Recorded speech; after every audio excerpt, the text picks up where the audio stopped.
Shalom kekasih Tuhan, selamat pagi.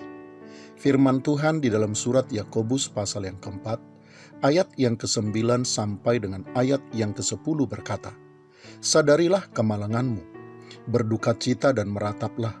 Hendaklah tertawamu kamu ganti dengan ratap, dan sukacitamu dengan dukacita. Rendahkanlah dirimu di hadapan Tuhan, dan Ia akan meninggikan kamu." Kekasih Tuhan, sangat dibutuhkan kerendahan hati untuk menyadari keberadaan kita yang sesungguhnya, bahwa kita tidak sebaik yang kita pikirkan, bahkan kita tidak lebih baik daripada orang lain. Dengan demikian kita akan mampu membangun sikap yang benar di hadapan Tuhan dan juga terhadap sesama kita. Kekasih Tuhan, orang-orang yang tidak memiliki kerendahan hati untuk menyadari keadaan dirinya sendiri tidak akan pernah mengenal dirinya dengan baik. Sebagai akibatnya mereka tidak akan pernah sadar bahwa mereka butuh Tuhan dan sejauh mana kebutuhan mereka akan Tuhan, akan belas kasihan Tuhan dan kemurahan Tuhan. Dan sudah barang tentu, mereka pun tidak akan memiliki dorongan di dalam dirinya untuk mencari dan menemukan Tuhan dan bersimpuh di bawah kakinya. Bisa dipastikan, orang-orang seperti ini selain tidak akan pernah berubah, juga tidak akan mungkin mengalami pemulihan Tuhan atas hidupnya. Kekasih Tuhan, kalau kita sadar ketidakbenaran, keluncasan apalagi kemalangan kita, maka kita akan menyadari betapa besarnya kebutuhan kita akan pemulihan Tuhan.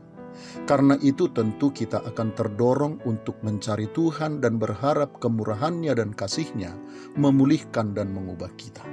Di lain pihak kekasih Tuhan, ketika kita sadar akan ketidakbenaran kita pun tentu akan berusaha untuk berubah.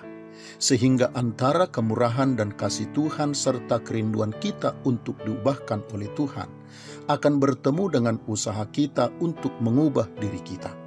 Pertemuan keduanya akan menjadi kuasa yang besar yang akan mampu untuk mengubah hidup kita. Kekasih Tuhan, perubahan dan pemulihan serta penyempurnaan hidup bukanlah semata-mata karya Tuhan secara sepihak, apalagi bukanlah usaha manusia semata. Tetapi perubahan itu dimulai dari kerinduan kita untuk diubahkan sebagai dampak dari kesadaran kita akan ketidakbenaran dan kemalangan kita. Kerinduan yang disertai dengan langkah-langkah untuk berubah tersebut dibuai oleh Tuhan melalui firman dan Roh Kudus-Nya.